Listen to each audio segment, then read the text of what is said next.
Good morning, everyone. Hope everybody is having a good day. Happy August 1st. Can't believe that it's already August.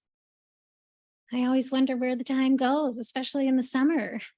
Remember when the kids were growing up and August was always the time to hurry up and check everything off the list that we wanted to do during the summer because it always seemed like June and July went so fast. We didn't get around to all those fun things until August. So lots of fun memories from August. All right, we are going to get started here. A few questions came in. Again, just a reminder to submit the questions through the membership site. Thank you guys for doing that. Most of you on here are very familiar with the membership site. You're utilizing it and you are sending in your questions. So thank you. We appreciate you using that. The first question that came in was regarding coffee enemas. So she says, I'm having a hard time holding the coffee enema. Do you have any suggestions? Only able to hold it for a few minutes and then get cramps. So yes, so certainly, you don't have to use as much liquid. You could try that, just using a smaller amount. We always say just, do the best that you can. If you're only able to hold it for a few minutes, that's fine. I know the suggestion is to try to hold it for about 12 to 15 minutes. So you get a few cyclings of, let's just add, let's see, here we go. Okay, sorry, somebody just joined and I had to let them in. Okay, so coffee enemas. Okay, so yes, less liquid. You can, if you only can do it for a few minutes, that's fine. The recommendation of 12 to 15 minutes is obviously in the kind of the proper way to do it. You get a few cyclings of the blood then, through, you get like every 3 or 4 minutes, I believe the blood is fully kind of like filtered throughout the body and through the liver. And so by holding it that amount of time, you're getting a few cyclings of that. And if you cannot do that full amount of time, that's fine. Just do whatever you can. The longer you do coffee enemas, the more your body gets used to it and the more likely you will be to eventually, hold it for that longer period of time, but don't force anything. So whatever you can do, but try less liquid. And then also just a reminder on our membership site under the resources tab at the top, and then under detox, there is a Dr. Connors put some information on an easy way to do the coffee enemas, kind of the lazy man's way. And so there's, you can take a look at that and maybe, you try doing it the easy way for a little while and then try to hold it longer. Somebody chatted in for coffee enema, leave valve open so fluid can get pushed out when there's gas. So that's a little tip. Maybe that will help. All right. Thank you for that. Okay. And then also, there is tons of information on coffee enemas just on the regular blog as well. So if you do a search for coffee enemas, you can find lots of information, lots of videos. So you might find something there that is helpful as well. But just do the best you can and give yourself grace. All right. While looking at Rife programs, we came across what has exactly described my knee trauma. See the quote from Rife program below. It sent him to the ER. So this has happened to him 3 times while doing a major detox for bladder cancer. Do you think this is accurate? My right kidney has historically been weaker. So if so, should I be suspending the current programs you have me on and target kidney support until I can get past this hurdle? And then there was a long description of the Herxheimer reaction. And I didn't copy and paste that and put that in here, but we kind of talked about this. I think it was last week because you had sent in a question regarding this. And so we talked about uric acid and gout and how certainly killing off things too quickly can cause a buildup of uric acid. And Dr. Connors had mentioned in a previous Zoom call that he still wanted you to do here we go. Okay.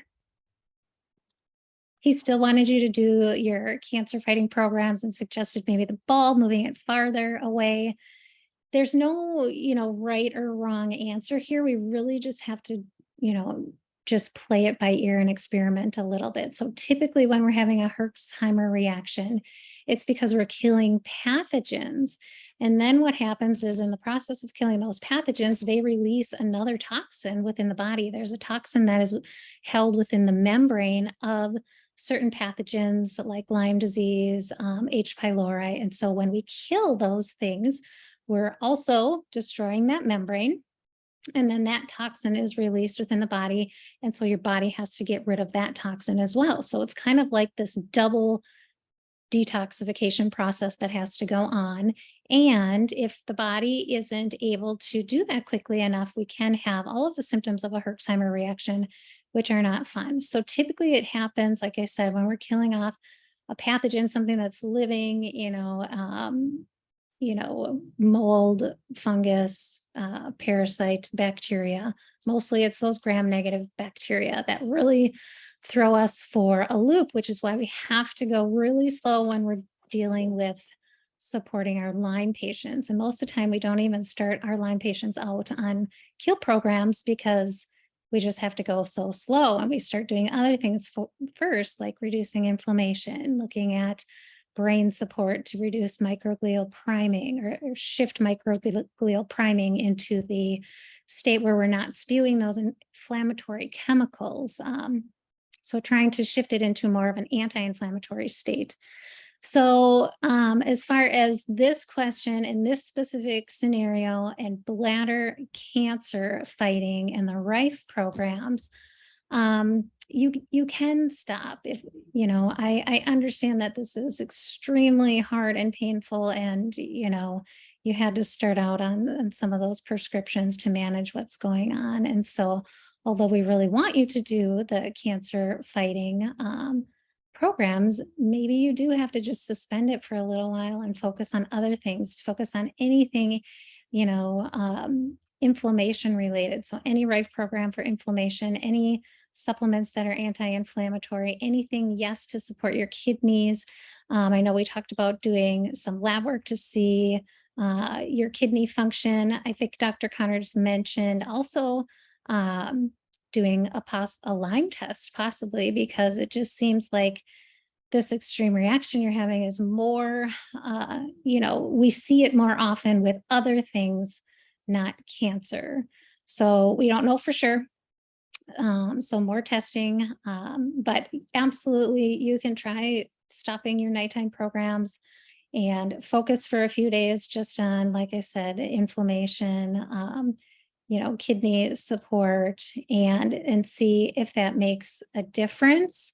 If you feel better within a few days, then you can slowly start your cancer programs. Maybe you start off doing foot baths and not doing your nighttime programs. So we just have to play with it and see what we can do. But certainly I agree. We do need to get over this hurdle because it's not good to constantly have that pain and just the stress alarm ringing in your body. That is not good. So, okay. Got another chat that came in. Let's see. Oh, I'll answer that in a second about our address here. Okay. All right. So there used to be a search feature or a feature to search video content on the site. I can no longer find it on the blog or the membership site. Help, am I missing it? I think you are maybe missing it because I know it is there. And maybe I know that Dustin is adding so many things to the membership page, and we're updating, just the general blog all the time. So maybe whenever you were looking for some reason, it wasn't there. I'm not quite sure. But certainly it's this little kind of magnifying glass thing. I, double checked and it is there for me today. And so it's on the membership site here. And then on the blog, it's right here. So upper right-hand corner, look for that magnifying glass. It should be there. Hopefully it was just a fluky thing that it was not showing up for you at the time when you were looking for it. So it should be there. Okay, I got the droppers for the CT and gadolinium, the homeopathic droppers is what she's referring to. Is it okay to take all my droppers and sprays together, one right after the other? I also have the biopsy drops and the Adex. So she's essentially got 4 homeopaths that she's taking. Yes, you can take them all together. They are different energies addressing different things. So they are not going to cancel each other out. The thing that you do want to be mindful of, and I'm sure you are aware of this, but for others who may not be aware, when you're taking a homeopathic dropper, you do want to make sure you are not taking it around coffee, around anything with mint flavor. So, the spearmint in the greens first, you would want to wait, any toothpaste. So there are some strong things like that you want to keep your homeopathic droppers away from. Physically, like don't brush your teeth and then just take the homeopathic dropper. You want to wait about an hour from those things. And we do list them out. You should have received a list of, kind of how to take it and the things to stay away from. One of them, the directions say 30 minutes from food. Is this a minimum? Yes. So at least 30 minutes away from food. Okay to have the homeopathic droppers hours from food? Yes, that's fine. Empty stomach, but at least 30 minutes away from food. And then I assume I should start the CT and gadolinium droppers right after the procedures. I would even start taking them before. You can start taking them maybe a week before just to kind of prepare the body and then take them until the bottle is gone. So just continue taking them. It might take a month, it might take a couple months. I'm not quite sure how long each of those bottles will last, but I would just continue to take them until those bottles are gone. Okay, I got an iron infusion today and I am scheduled for the next 2 Thursdays to get 2 more. Now I'm wondering if I should or should not take iron supplements while doing iron infusions. I can't find any information on that. So I asked this person how she was feeling because depending on the severity of your anemia and what your symptoms are, you might be feeling horrible, not being able to move, just sore, achy, no energy. So all of those symptoms of being anemic. And if you are severely anemic in that case, then maybe you might want to continue the iron supplements because the infusions take a little time to work. In this case, I don't believe that this person is feeling that way due to the anemia. And so I personally would not take the iron supplements and I would let the iron infusions do their work because, my belief is that she's okay, she's functioning, she might not feel the greatest, but she's not having those severe symptoms of anemia. And so in an effort to, you know, keep this balance here because of, kind of the conflict of interest between cancer and iron fueling cancer and just trying to strike that balance. We don't want to be taking iron supplements if it's not necessary. So I would not take the iron supplements if I was feeling okay and I could, function, and I would just let the iron infusions over the next 3 weeks do their job in raising my iron level in the blood. So if I was feeling horrible, then I maybe would continue taking iron supplements to just try to feel better so that I could obviously continue to work on cancer fighting and all of the things that we want the body to be doing when, we're not in in that sympathetic state of fight or flight, stress, pain, all of those things. We want to get into that parasympathetic branch. So if you're managing everything, then I would not take the supplements.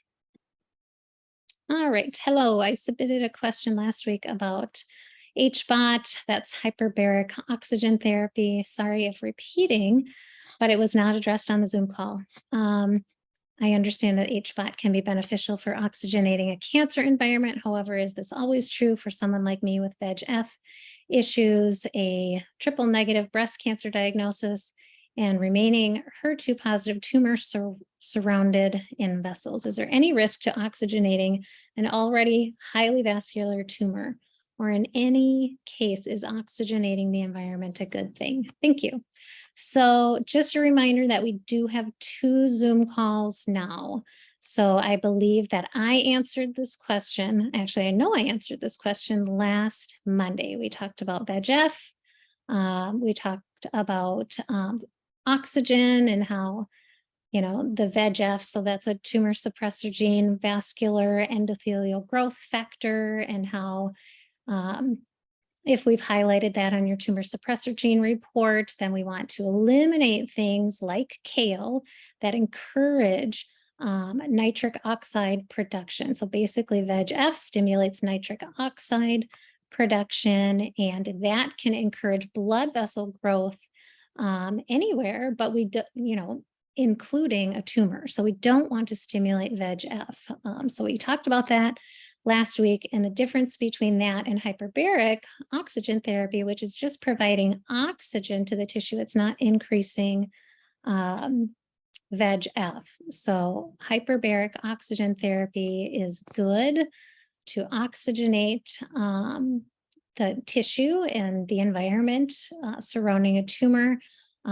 Tumors thrive in a hypoxic or a low oxygen environment. So anytime we're introducing something that can destabilize a tumor, that is good. And so hyperbaric is good.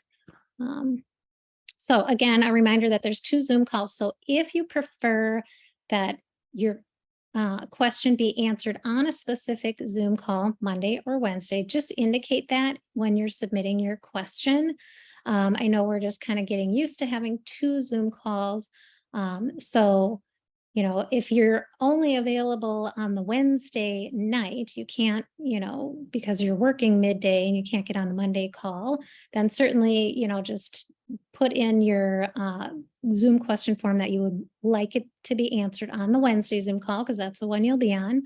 Or certainly if you want Dr. Connors to answer your question, no hard feelings whatsoever. Completely understand that if you would prefer Dr. Connors to answer that question, just write in there, for Dr. Connors Wednesday Zoom call.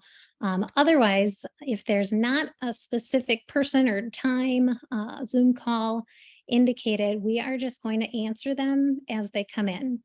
So her question, I did answer last week on the Monday Zoom call, but she wasn't on it, so she didn't hear the answer and was waiting for it to be answered on Wednesday by Dr. Connors. So just a little reminder that there are 2. We're just answering them in the order that they come in, unless you've indicated on your form that you would like either myself or Dr. Connors to answer, or Monday or Wednesday.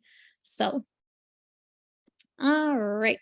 And then this is also the reminder, just based off of that last question, that the recordings of my calls and Dr. Connors' calls are always available on the membership site, usually within minutes of the end of the Zoom call. So there are 2 different tabs. So a tab for Dr. Connors Zoom calls, and then it's just a playlist. And so you can list the most current one is kind of loaded and ready to go. And then, if you were to continue listening, it would just play the one that was from the previous week, and it would just keep playing them.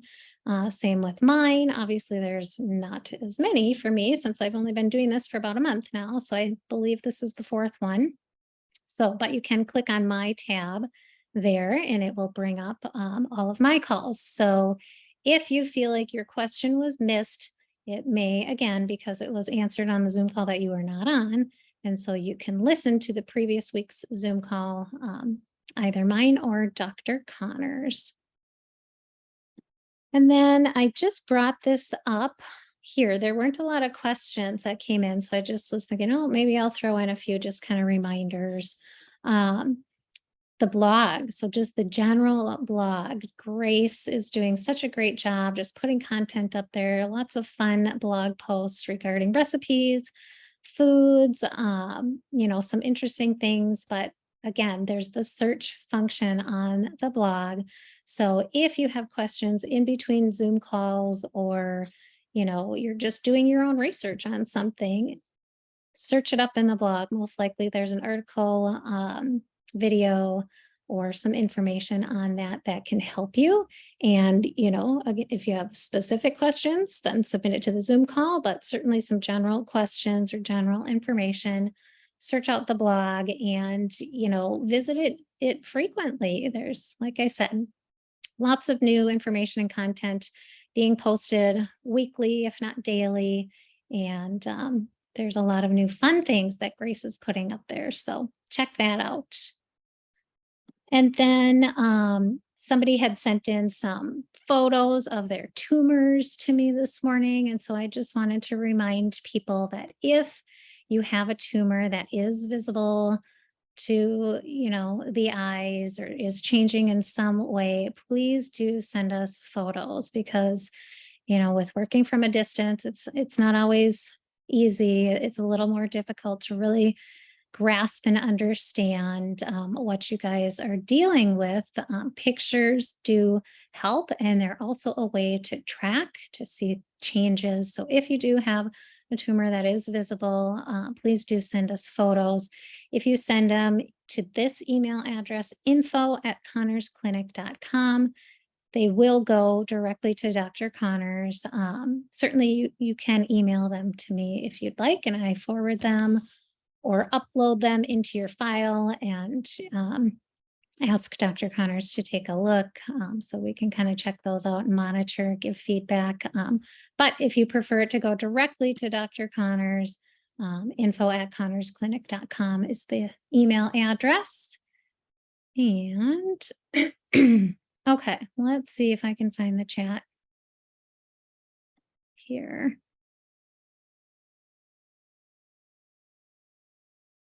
To see if anybody had any questions. Okay, so somebody asked, excuse me, when filling out the HIPAA release and listing the clinic, what address should I use? So our Somerset clinic address is on Rivard Street. And let me see if I can pull it up here quick. So you would use that one.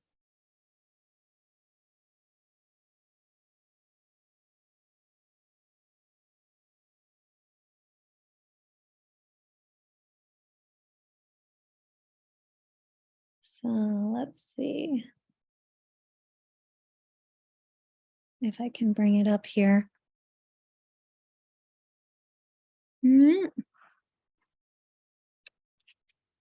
I'm on my laptop, so I don't have my normal tabs. It's on Rivard Street, Somerset, Wisconsin. Okay, it's not bringing it up. Let me see here. Sorry.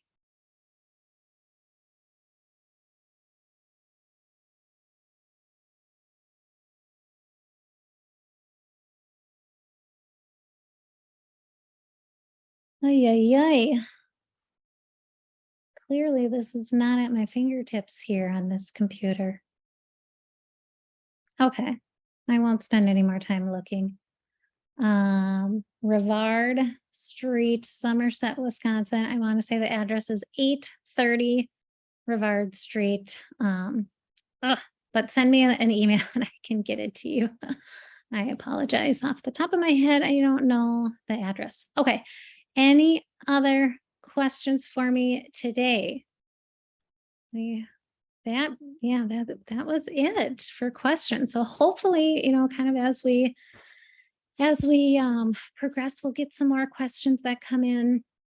I know summertime is usually busy. People are busy enjoying the outdoors. And so we are a little slower with Zoom calls and questions during the summer. But anybody else have any questions? Anybody want to just chat in the most amazing thing they did this weekend. So we can see some fun things.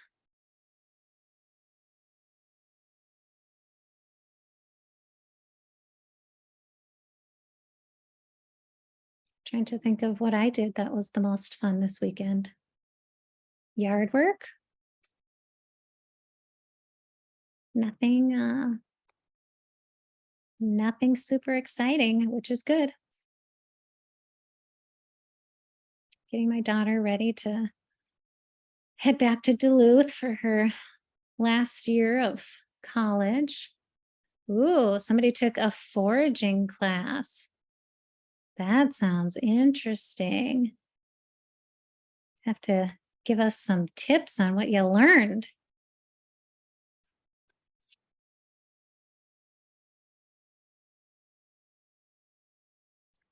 Anyone else? Family time.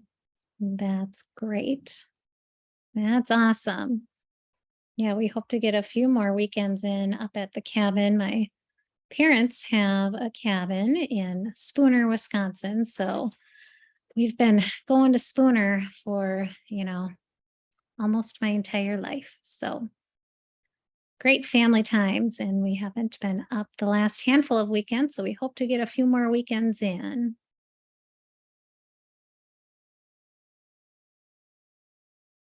All right. Any other questions?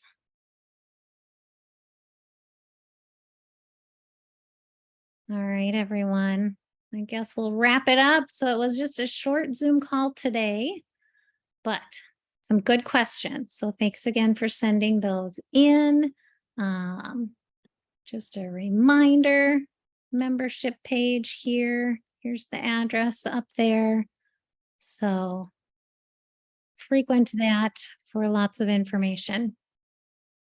And again, we're updating it pretty regularly with more stuff. So, all right, everybody have a wonderful rest of your day. And we will talk again on Monday, next Monday.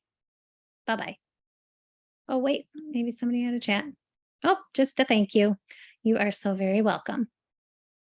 Bye-bye.